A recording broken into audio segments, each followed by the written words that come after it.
या ठिकाणी प्रथमतः सन्मान या ठिकाणी संपन्न होईल।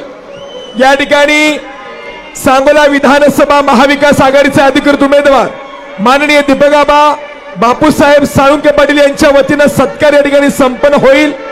भारतीय काँग्रेस पक्षाचे सर्व पदाधिकारी व राष्ट्रवादी काँग्रेस पार्टी शरदचंद्र पवार साहेब पक्षाच्या वतीने शिवसेना पदाधिकाऱ्यांच्या वतीने दीपकाबा साळुंके पाटील यांच्या शुभ हस्ते हा सन्मान सत्कार प्रथमतः या ठिकाणी संपन्न होईल। मी ठाकरे साहेबांना विनंती करतोय आपण सन्मानाचा स्वीकार करावा। पांडुरंगाची मूर्ती पुष्पगुच्छ देऊन हा सन्मान या ठिकाणी संपन्न होतोय।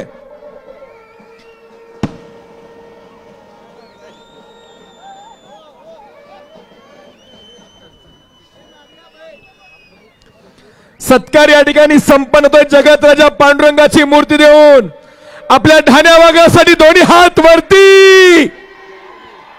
कोण आला रे कोण आला, अरे कोण आला रे कोण आला।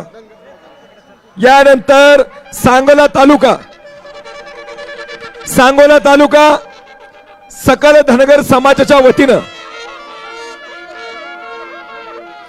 सांगोला तालुका सकल धनगर समाजाच्या वतीनं काठी घोंगडे व ढोल देऊन आदरणीय साहेबांचा सन्मान या ठिकाणी संपन्न होईल। सांगोला तालुका सकल धनगर समाजाच्या वतीनं काठी घोंगडे व ढोल देऊन सन्मान या ठिकाणी संपन्न होईल।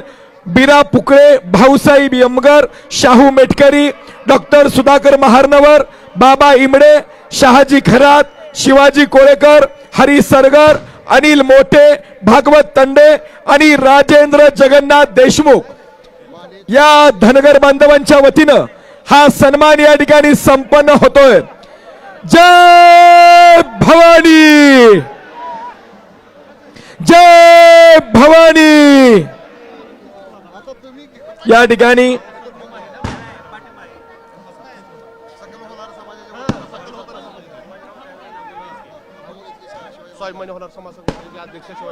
सकल होलार समाज संघटनेच्या वतीनं या ठिकाणी मंचावर सन्मान संपन्न होतोय। अमोलजी गेजगे आणि शिवाजीराव जावीर यांच्या वतीने या ठिकाणी सकल होलार समाजाच्या वतीने या ठिकाणी सन्मान संपन्न होतोय। येळकोट येळकोट, जय मल्हार, बाळूमामाच्या नावाने, बिरुदेवाच्या नावाने, धन्यवाद। सकल धनगर समाजाच्या वतीनं या ठिकाणी तिथून बोला सर, तिकडे बोला। या ठिकाणी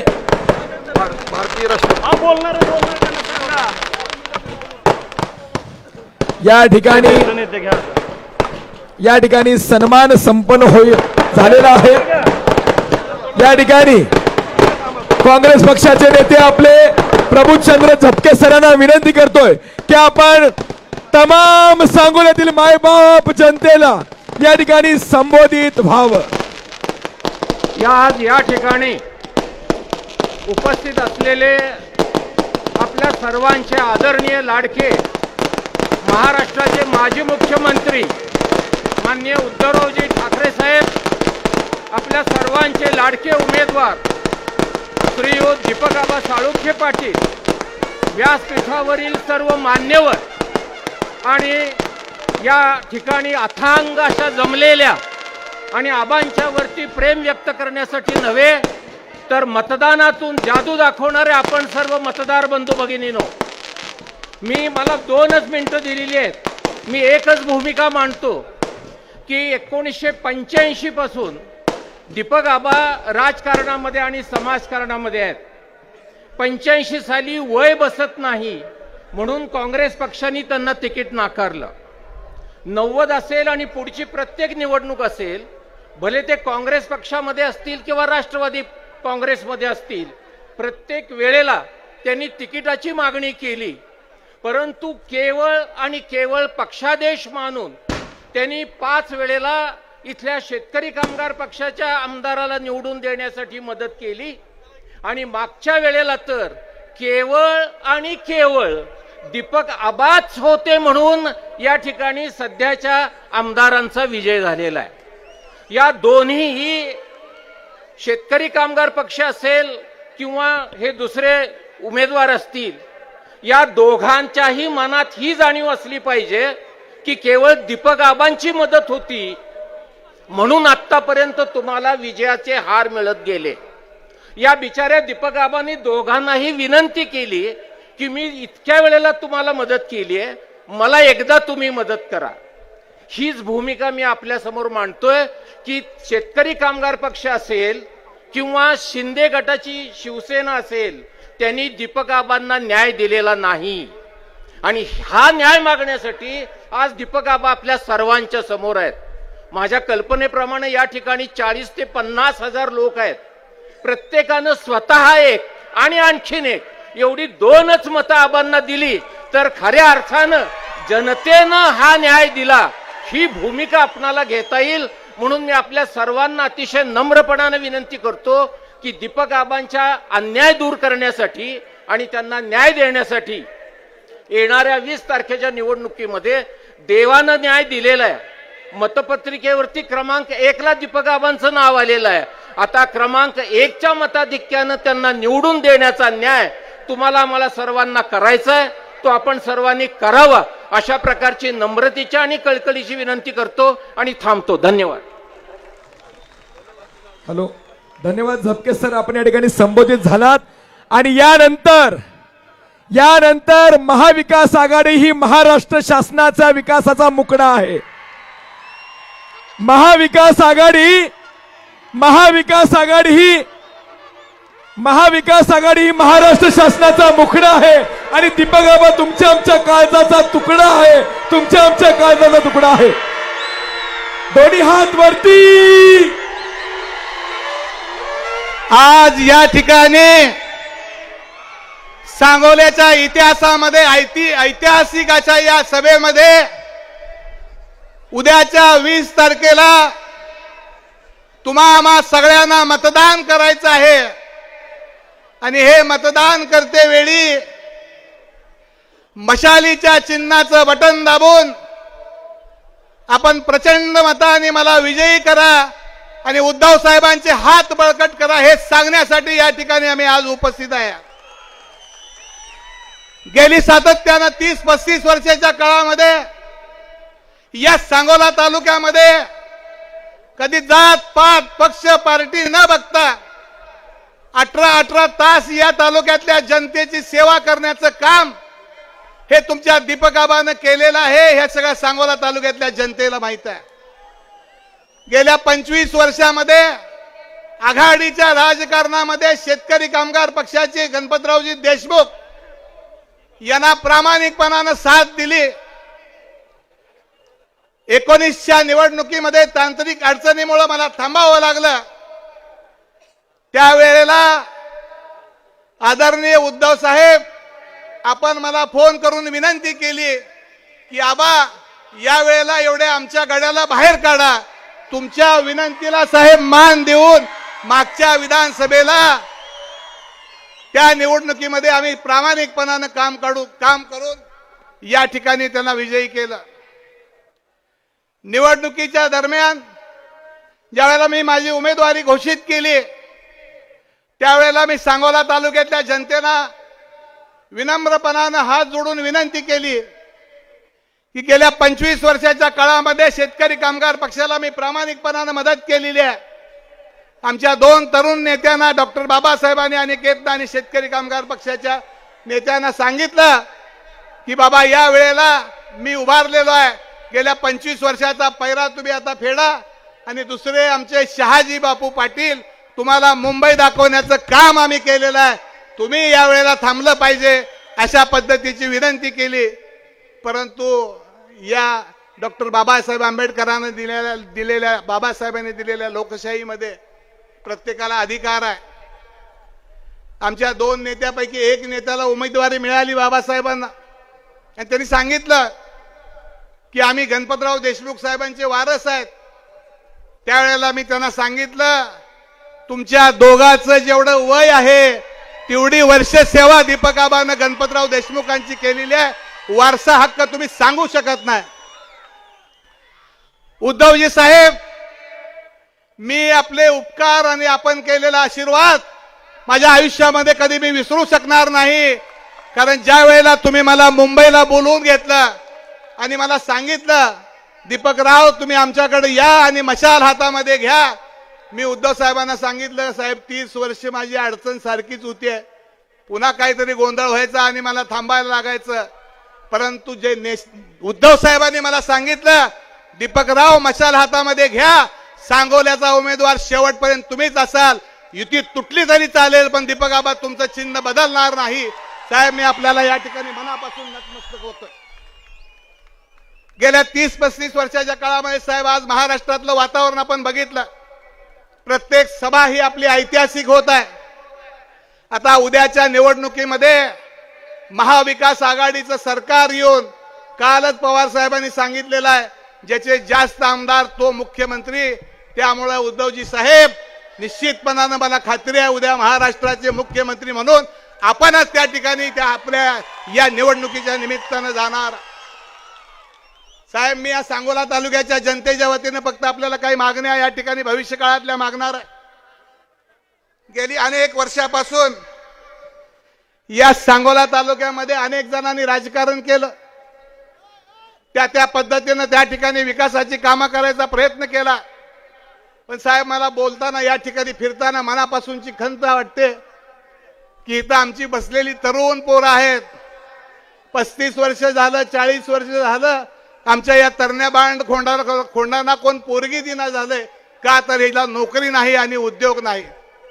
म्हणून मी साहेब आपल्याला विनंती करणार आहे, उद्याच्या विधानसभेनंतर मुंबईला आल्यानंतर मी पहिली मागणी करणार आहे, या सांगोला तालुक्यामध्ये 4 ठिकाणी घेरडी, जवळा, कोळा, संगेवाडी, धायटी आणि महूद परिसरामध्ये 4 MIDC आणि माझ्या भाळवणी गटामध्ये 5 MIDC, 50,000 कोटी रुपयाच्या एवढ्या MIDC तुम्ही माझ्या सांगोला तालुक्याला दिल्यानंतर साहेब दरवर्षी आमच्या तरुणाच्या सामुदायिक विवाहाला तुम्हाला निश्चितपणानं बोलवेन.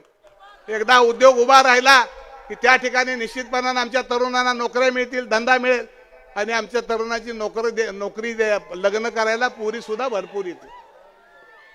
या ठिकाणी साहेब दुसरं आमचं दुर्दैव आहे, टेंबू, म्हैसाळ, निरा उजवा कालवा या सगळ्या योजनेमध्ये उद्धवजी साहेब आम्ही टेलला आहोत, आम्ही शेवटी आहोत आणि दर पाण्याच्या वेळेला माझ्या सांगोलेकरांना या ठिकाणी भीक मागावी लागते. आपण सत्तेवर आल्यानंतर या सांगोल्याचं पाणी जेव्हा पाणी सुटेल त्यावेळेला पहिलं पाणी माझ्या सांगोल्याला आलं पाहिजे आणि नंतर पाठीमागं भिजलं पाहिजे. हा कायदा आपण त्या निमित्तानं करावा आणि माझ्या सांगोलेकराला न्याय द्यायची भूमिका घ्यावी. हे सगळं करत असताना अर्ज ज्या वेळेला भरायचा होता त्यावेळेला अनेक मंडळींनी सांगितलं 30 वर्षाच्या काळामध्ये दीपक आबांनी काय केलं. अरे 30 वर्षाच्या काळामध्ये दीपक आबांनी काय केलंय, तुमची दुर्बीण आणा, तुमची बगल बच्चे बसले असतील, दीपक आबांनी 30 वर्षाच्या काळामध्ये एवढं सगळं मिळवलेलं आहे, हे येऊन तुम्ही या ठिकाणी मोजा. ही कमाई माझी 30 वर्षाची आहे. सांगोला तालुक्यामध्ये साहेब डाळिंबाचा आणि बोराचा माझा सांगोला तालुका, या ठिकाणी माझा शेतकरी डाळिंबाच्या रोगानं उद्ध्वस्त झालेला आहे.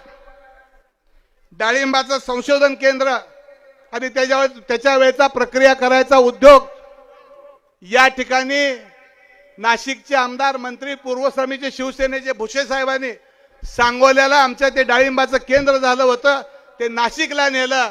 मी आपल्याला विनंती करेन की आमच्या या फळ प्रक्रियेचा उद्योग पुन्हा माझ्या सांगोला तालुक्याला या ठिकाणी आला पाहिजे, ही विनंती या ठिकाणी मी आपल्याला करणार आहे.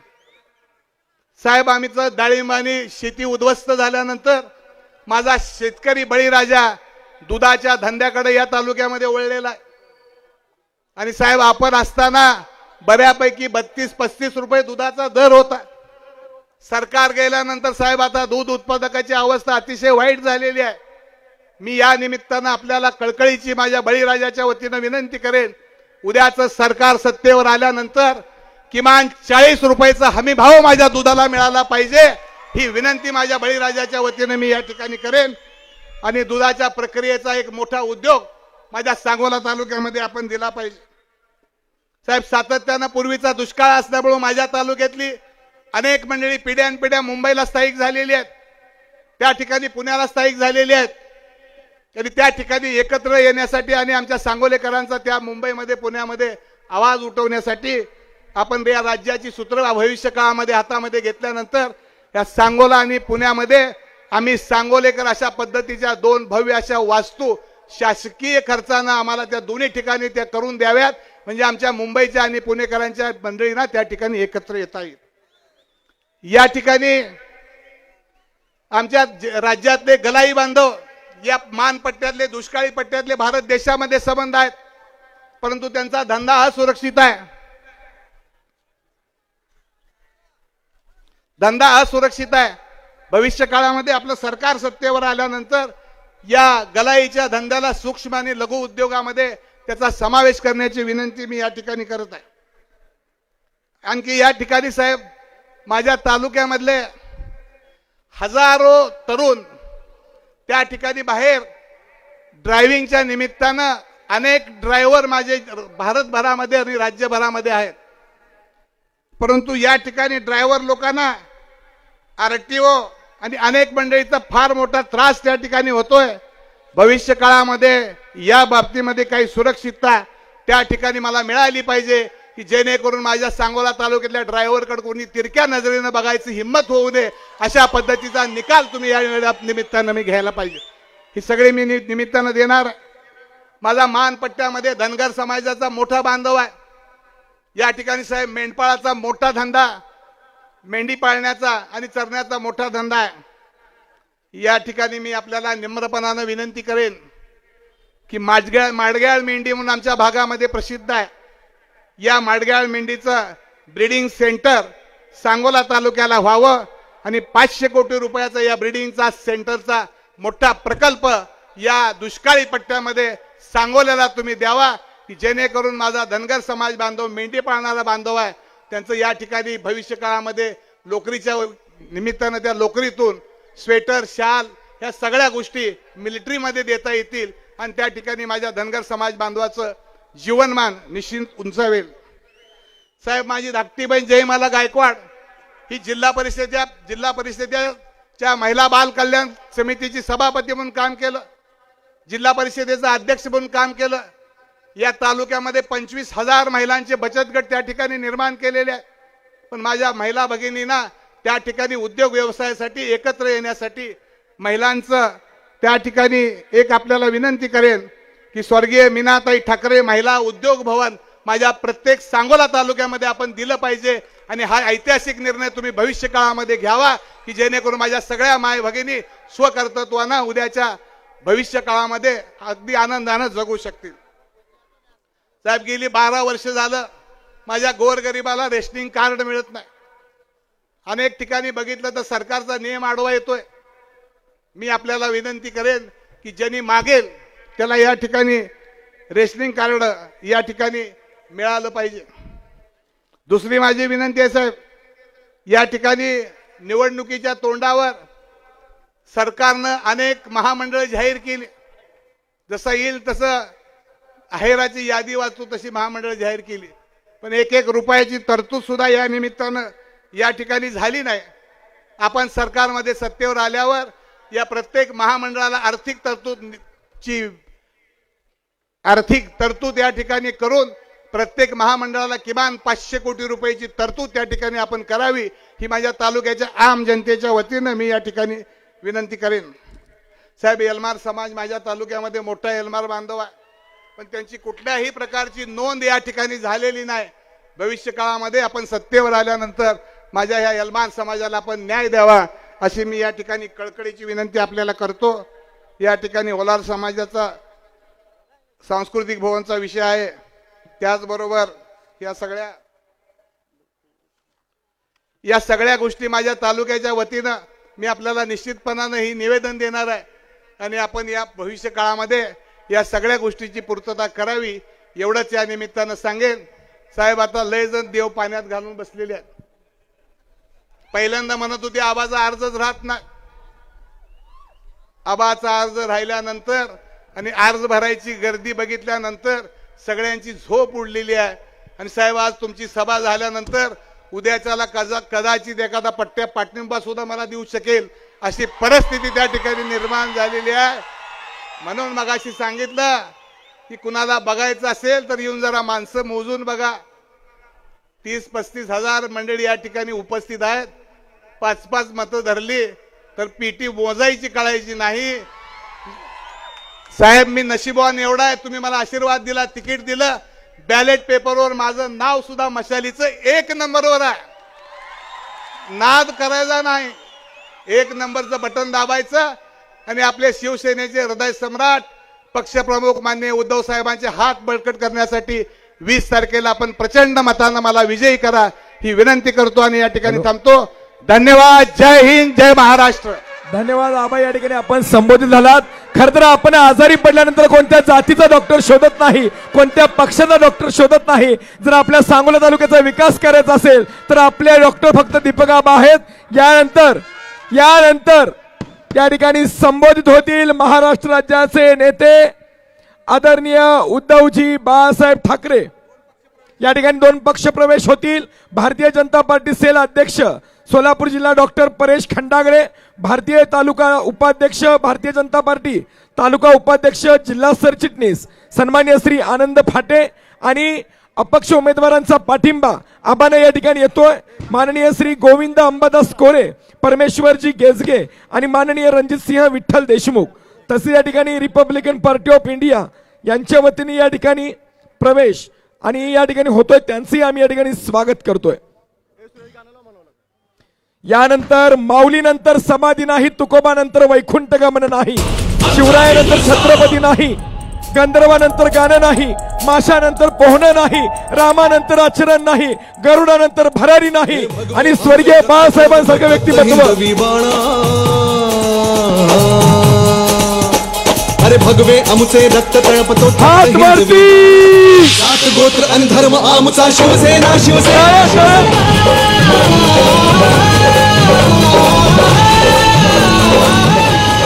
अरे कोण आलं, अरे कोण आलं.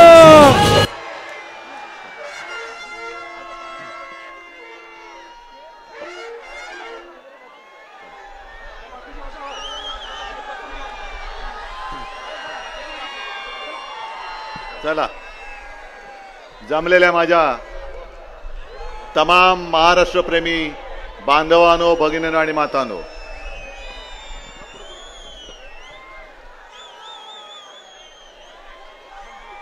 तुम्ही सगळेजण ठरवूनच आलेले आलात ना. आणि तुमच्या समोर मी दीपक आबांना सांगतोय की तुम्ही इथल्या सगळ्या तालुक्याचा पाढा वाचलात, पण हे निवेदन मी आता हातामध्ये घेणारच नाही. तुम्ही आमदार होऊन विधिमंडळामध्ये आल्यानंतर जर तुम्ही मला हे दिलं तर मी सगळ्या गोष्टी मंजूर करणार. बरोबर ना? आता तुमच्यावरती आहे दीपक आबांना पाठवायचं की नाही. तुम्हाला पाठवावंच लागेल. पण एक काम करायचं, मला सांगा जरा, रेल्वेमध्ये कोणाची ओळख आहे का हो? नाही, एक तिकीट पाहिजे. आहे कोणाची ओळख? 23 तारखेचं एकच तिकीट पाहिजे आणि ते सुद्धा गुवाहाटीचं. मग परत जाऊ दे त्यांना. काय झाडी, काय डोंगर. बसा तिकडे, झाडं मोजत बसा.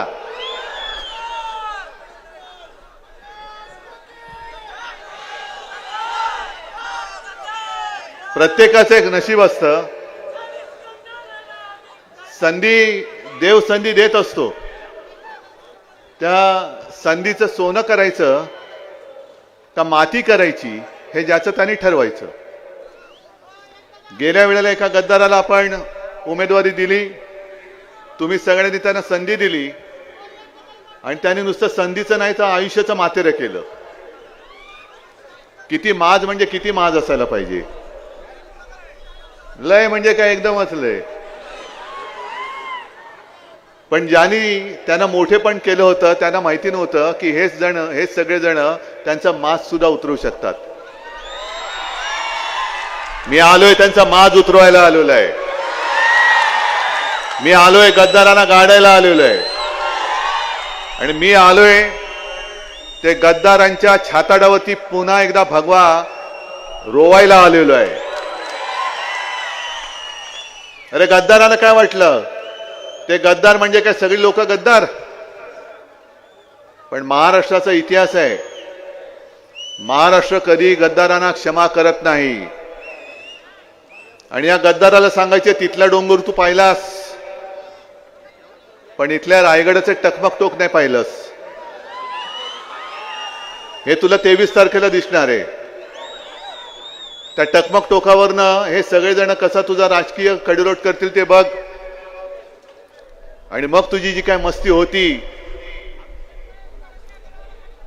काय नव्हतं दिलं, सगळं दिलं होतं. आणि प्रामाणिकपणाने सांगतो की खरं म्हटलं तर गेल्या वेळेलाच मी दीपक आबांना उमेदवारी देणार होतो. आणि तसं आपलं बोलणंही झालं होतं. पण मध्येच एक तो धरण फोडणारा खेकडा घुसला. कोण तुम्हाला माहितीये?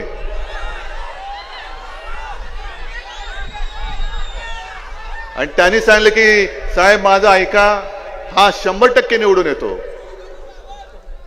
म्हटलं ठीक आहे. मग दीपक आबांना मी हात जोडून विनंती केली की आबा जरा माफ करा, असं मला करावं लागतंय.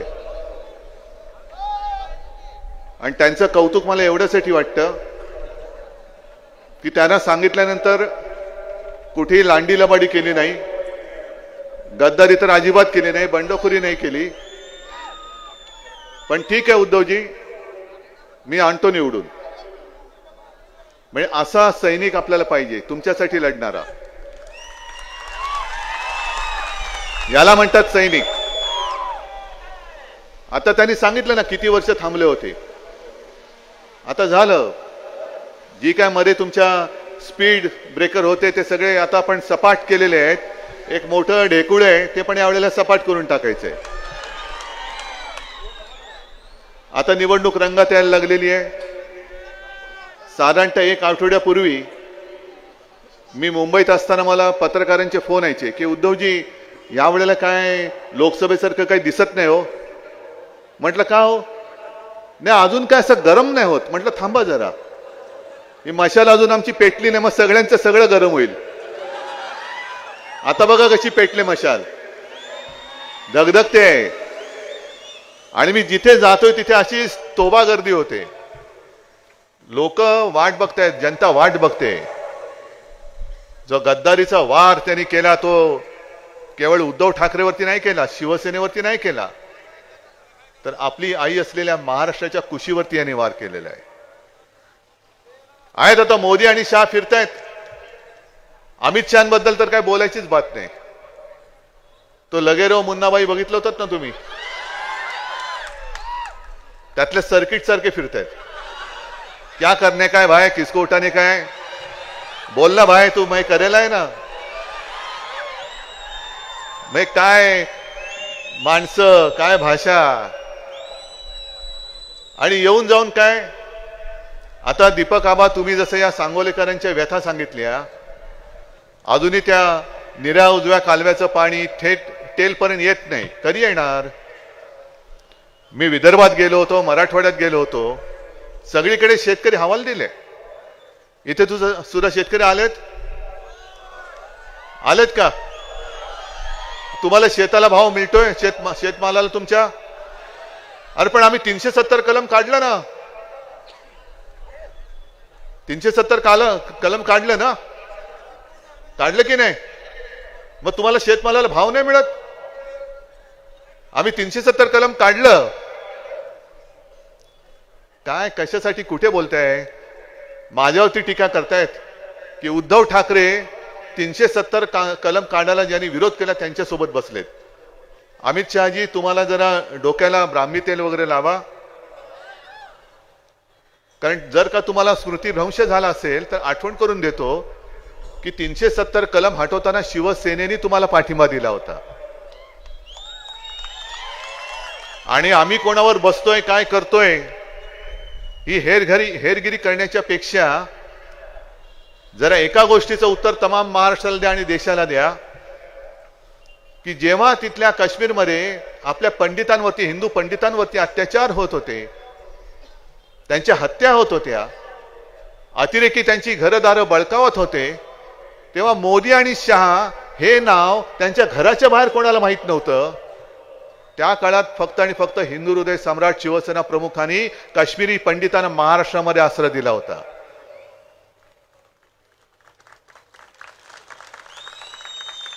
काय पंतप्रधान नव्हते बाळासाहेब.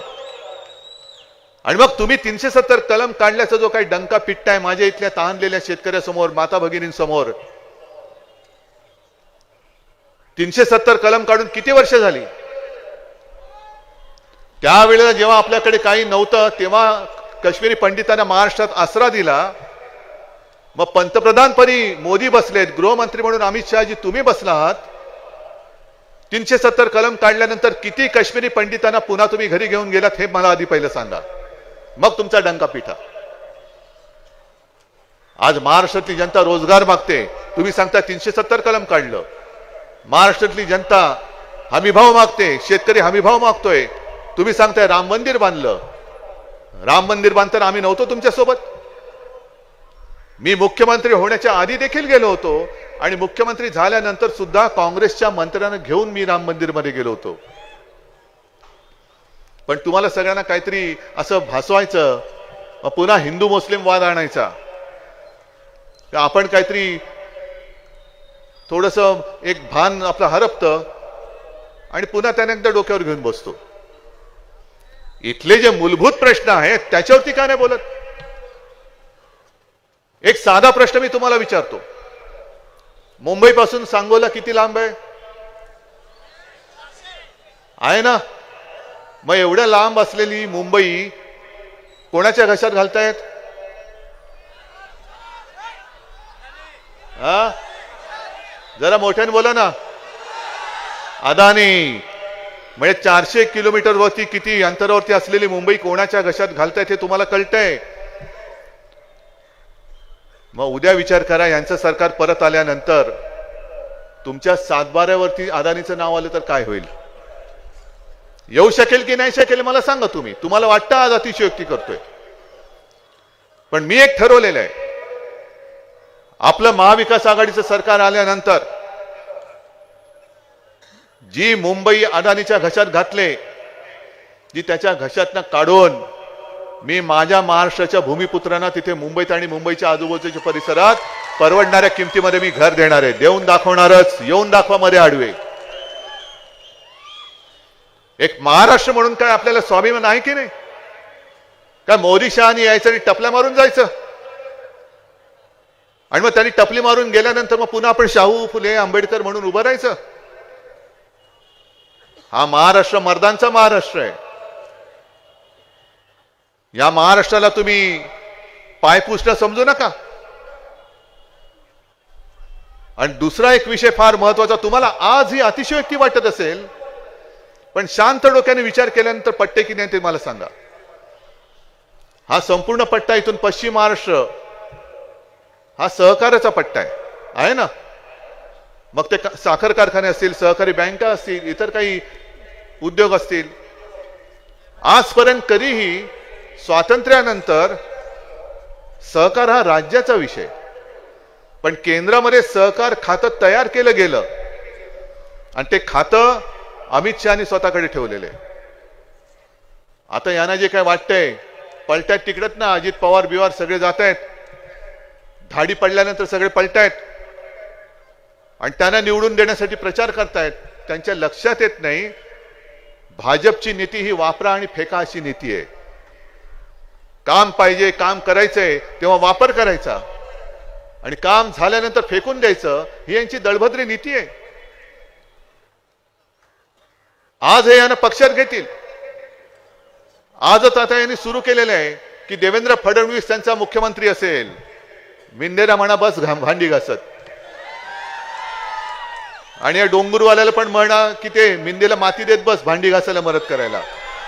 झाला तुमचा उपयोग संपला. मग तसंच उद्या हे सहकार क्षेत्र हे अमित शहा गिळणार नाही कशावरून? सहकारी बँका अदानीच्या घशात घालणार नाही कशावरून? ही सुरुवात आहे. एक एक पाऊल पुढे पुढे टाकत टाकत टाकत त्या सगळ्या गोष्टी, म्हणजे ते त्यांचा काही तो नारा आहे ना, बटेंगे तो कटेंगे, तसं नाहीये. हम महाराष्ट्र को लुटेंगे आणि दोस्तों को बांटेंगे. यांना महाराष्ट्र लुटायचा आहे आणि यांच्या दोस्तांमध्ये तो वाटायचा आहे. बरं, जसं अमित शहानी मला काश्मीरची आठवण करून दिली, तशीच एक घटना आता 4 दिवसापूर्वी घडली. तुम्हाला कोणालाच माहिती नाहीये. मला मी ते ऑनलाईन बातम्या वाचल्या म्हणून मला ती कळली. कोणत्याही पेपरमध्ये आल्याचं मी तरी पाहिलेलं नाहीये. मोदी ज्या वेळेला महाराष्ट्रामध्ये भाषण करत होते, अमित शहा जेव्हा महाराष्ट्रामध्ये भाषण करत होते, त्याच वेळेला मणिपूरमध्ये एका महिलेवरती अत्याचार होत होता.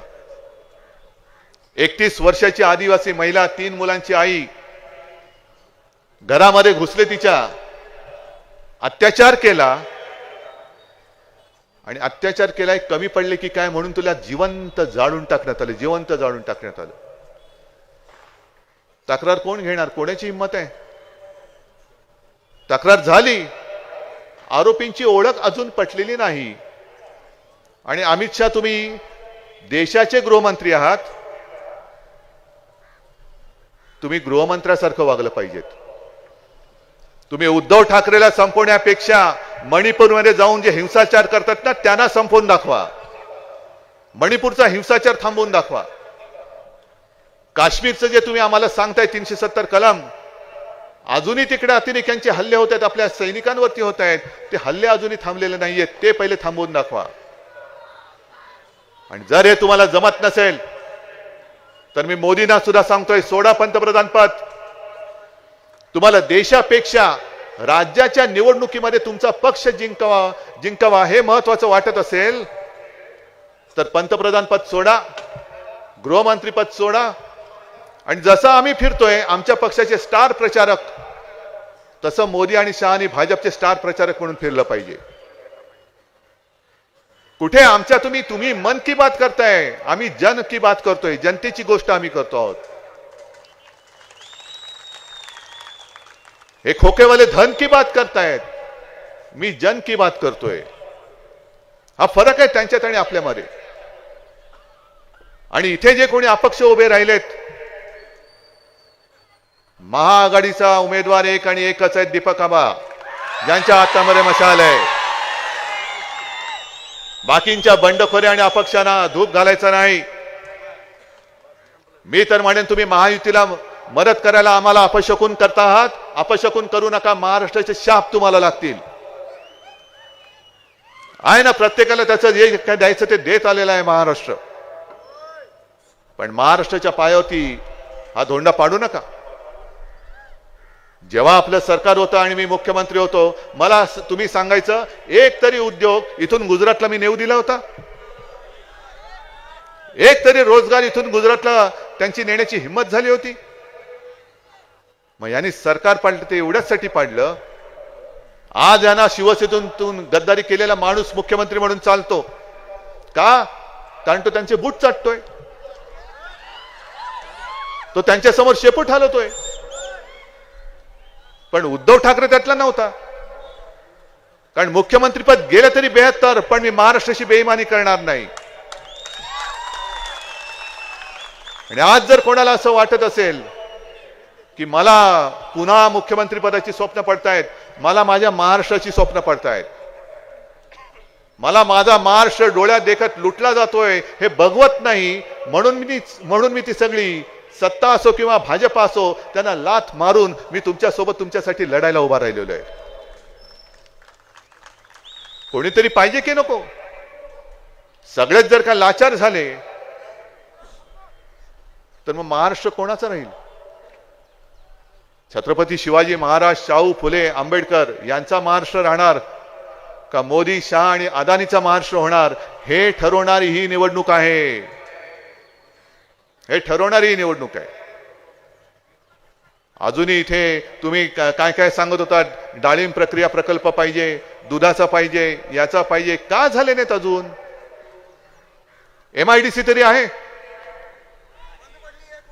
बंद पडले. मग तुम्ही कुठे जाणार उद्योगाला? गुजरातला? हा, मोदी आले का सांगा, सगळ्यांनी अर्ज द्या, आम्हाला पण घेऊन जा अहमदाबादला. नाही, सुरतला गद्दार जातात. आणि म्हणून मी ठरवलंय, तुम्ही बोललात बरं झालं, सुरतीची आठवण केली बरं झालं. मी तर ठरवलेलं आहे, तुम्हाला मंजूर आहे की नाही सांगायचं. आपलं सरकार आल्यानंतर मी महाराष्ट्राच्या प्रत्येक जिल्ह्यामध्ये छत्रपती शिवाजी महाराजांचं मंदिर बांधणार आहे. मंजूर. आणि फक्त महाराष्ट्रात बांधून नाही थांबणार, मी सुरतेला सुद्धा महाराजांचं मंदिर बांधणार आहे, सुरतेमध्ये सुद्धा.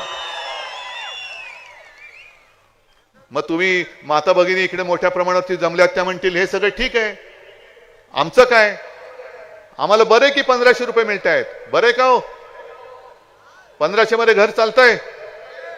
काय मिळतं 1500 मध्ये? डाळ, तांदूळ, साखर, तेल, काय मिळतं? अरे आनंदाचा शिधा मिळतो की नाही? हा, नाही मिळत. जे नाही मिळत ते नशीबवान आहेत. हा, कारण ज्यांना मिळतो त्यांच्या आनंदाच्या शिद्यामध्ये लेंड्या मिळत आहेत.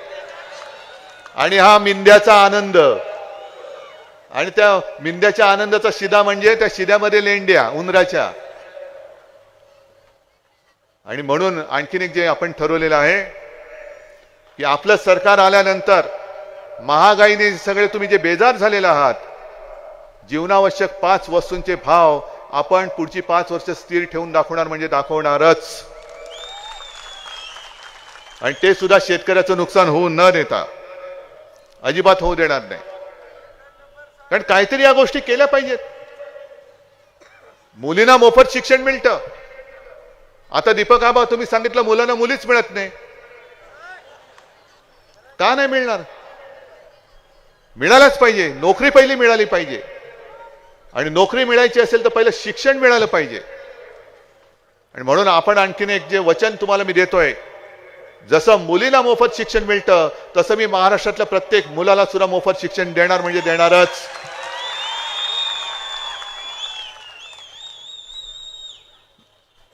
आम्ही देतोय काय? बरं, मी मुख्यमंत्री असताना एका तरी शेतकऱ्याने माझ्याकडे मागणी केली होती की आम्हाला कर्जमुक्त करा? कोणीच केलेली नव्हती. पण मी माझं कर्तव्य बजावलं. आणि नागपूरमध्ये जे पहिलं अधिवेशन झालं, त्या अधिवेशनामध्ये नुसती घोषणा नाही केली, 2 लाखापर्यंतची कर्जमुक्ती तुम्हाला मिळाली होती की नाही हे तुम्ही मला सांगायचं. हे करून दाखवलंय आपण. 10 रुपयामध्ये शिवभोजन नुसतं अनाऊन्स करून नाही थांबलं, चालू केलं. कोरोनामध्ये 5 रुपयात दिलं, काही काळ मोफत दिलं. हे सगळं करतोय कारण मी परवाकडे विदर्भात होतो आणि तिथे गाडगे बाबा, गाडगे बाबांचं सांगायचं तर माझ्या आजोबांनी त्यांचं चरित्र लिहिलंय. आणि गाडगे बाबा, माझा तेव्हा जन्मही नव्हता झालेला, अगदी आपले शिवसेना प्रमुख पण ऐन तरुण वयातील असतील, त्यावेळेला गाडगे बाबा हे आमच्या घरी यायचे. पण आजोबा नेहमी सांगायचे की घरी आले तर आतमध्ये येऊन सोफ्यावरती नाही बसायचे, दरवाजाच्या बाहेर, पाठीकडनं दरवाजाच्या बाहेर तिकडे उभे राहायचे आणि माझ्या माला हाक मारायचे, अगं सुनबाई काहीतरी भाकर तुकडा असेल तर दे. मग आता गाडगे बाबा आलेत आत या. नाही नाही, मी इकडेच आहे. मग माझी काहीतरी स्वयंपाकाला लागायची. तुला नाही, आत्ता नाही, तुझ्याकडे शिळं पाका काय असेल तर दे. आता तुम्हाला शिळं कसं देणार? नाही, मला तेच पाहिजे. मग ठीक आहे, काय घरातलं असेल ते त्यांना द्यायची. मग ते बाहेर, घराच्या बाहेरच झाडाखाली बसून खायचे आणि निघून जायचे. पण त्या गाडगे बाबांनी जी आपल्याला एक शिकवण दिले, आज देखील राजकीय पक्ष नुसते बोलतायत जाहीरनामा म्हणून, पण देत कोणीच नाही. गाडगे बाबांची जी दशसूत्री होती की जो भुकेला असेल त्याला अन्न द्यायचं, तहानला असेल त्याला पाणी द्यायचं, ज्याच्याकडे कपडे नाहीत त्याला कपडे द्यायचे, बेघराला घर द्यायचं, तरुणांना रोजगार द्यायचा, तरुण तरुणींची लग्न लावून द्यायची. ही केवढी मोठी शिकवण आपल्या संतांनी तेव्हा सांगून गेले. कोण होते गाडगे बाबा? काय उमेदवार होते? काय होतं त्यांच्याकडे आणि काय करायचं होतं त्यांना? पण ही माणुसकीची जी काही शिकवण आहे, ही माणुसकीची शिकवण हे आता विसरायला लागले. धर्माधर्मामध्ये मारामाऱ्या करून, आगी पेटवून निवडून येण्याची जर काही स्वप्न बघत असतील तर यांचं हिंदुत्व मी हिंदुत्व मानायला तयार नाही. आज देखील मी येताना अनेक मुस्लिम कार्यकर्ते माझ्या स्वागतासाठी उभे होते. काय केवळ मुसलमान म्हणून त्यांना मी झिडकारून टाकू? मग भाजपला मी सांगतोय, तुम्ही तुमच्या पक्षामध्ये दरवाज्यावरती बोर्ड लावा आणि तुमच्या पक्षात जेवढे मुस्लिम असतील त्यांना सांगा तुम्हाला भाजपात स्थान नाही, जा बाहेर. करताय? आणि शिवसेना प्रमुखांचे विचार मी सोडले. काय शिवसेना प्रमुखांचे विचार होते? त्यांच्या भाषणातले एक तरी वाक्य मला काढून दाखवा की या देशातले सगळे मुसलमान देशद्रोही आहेत असं ते बोललेत, असं एक तरी वाक्य काढून दाखवा. कधीच नाही बोललेले. जो या देशाला आपला देश मानतो तो माझा आहे, तो जातीपाती धर्माने कोणी असेल तरी या देशाला आपला मानतो तो माझा आहे, ही शिकवणूक शिवसेना प्रमुखाने आम्हाला दिली आणि तोच विचार घेऊन मी पुढे चाललेलो आहे. काय चुकलं माझ्या याच्यामध्ये? काय चुकलं? आणि कोणत्या बाळासाहेबांचा मी विचार सोडला वाटते तुम्हाला? एक तरी विचार सोडला असेल तर तुम्ही सांगा. पण बाळासाहेबांनी असाही विचार कधी दिला नव्हता की लाथा मारल्या तरी चालतील पण भाजपची पालखी व्हा. नाही, लाथ मारण्याचा प्रयत्न केला तर तंगड काढून हातामध्ये देऊ, हा बाळासाहेबांचा विचार आहे. ज्या वेळेला तुम्हाला कोणी महाराष्ट्रामध्ये ओळखत नव्हतं तेव्हापासून, म्हणजे कधी साधारणतः 85-90 सालापासून कोणी भाजपला ओळखतच नव्हतं. त्या वेळेला जर भाजपाला आपण खांद्यावर घेऊन फिरलो नसतो तर आज आपल्या डोक्यावरती बसलेच नसते. पण त्यांच्या लक्षात नाही येत, खांदा दोन प्रकारे देतात. एक खांद्यावर घेता येतं आणि दुसरा खांदा देता येतो, द्यावा लागतो.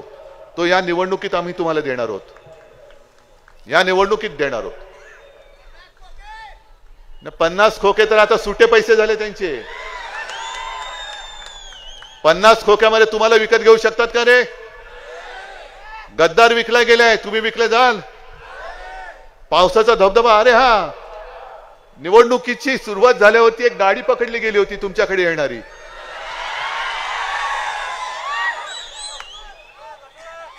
हा, कोणाची होती गाडी? असं मी ऐकलंय, खरं खोटं माहित नाही, असं ऐकलंय की त्याच्यात 25 कोटी होते पण 5 कोटी दाखवले गेले. मला माहित नाही कोणाची गाडी होती, आपण नाही बाबा, आपल्याला नाही माहिती. आता बाकीचे 20 कोटी इकडे पोहोचले असतील, मला नाही माहिती. कदाचित ते तुम्हाला वाटतील, मला माहिती नाही.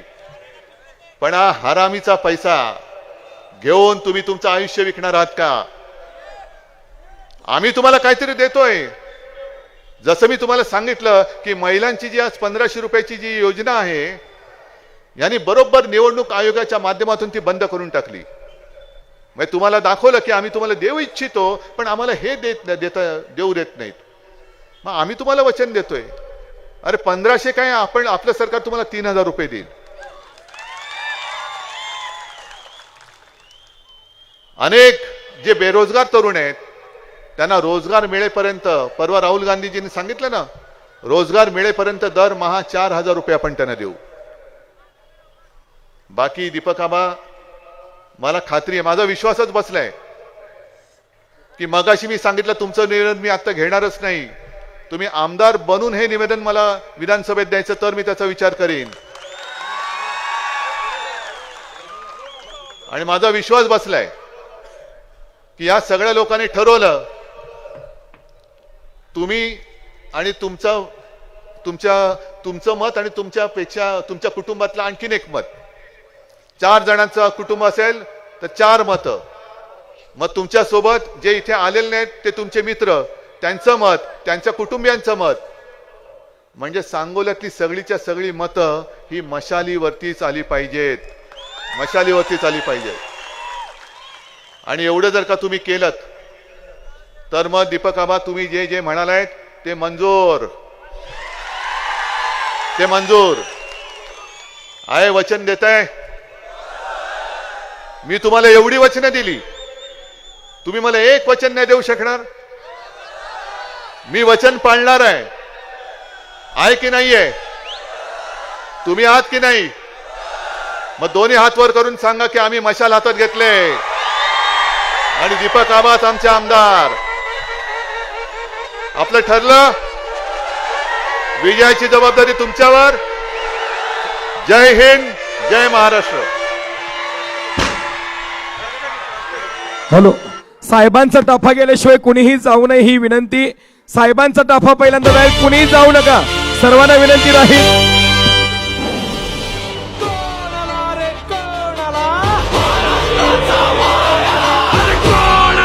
राष्ट्रगीत होणार आहे. सर्व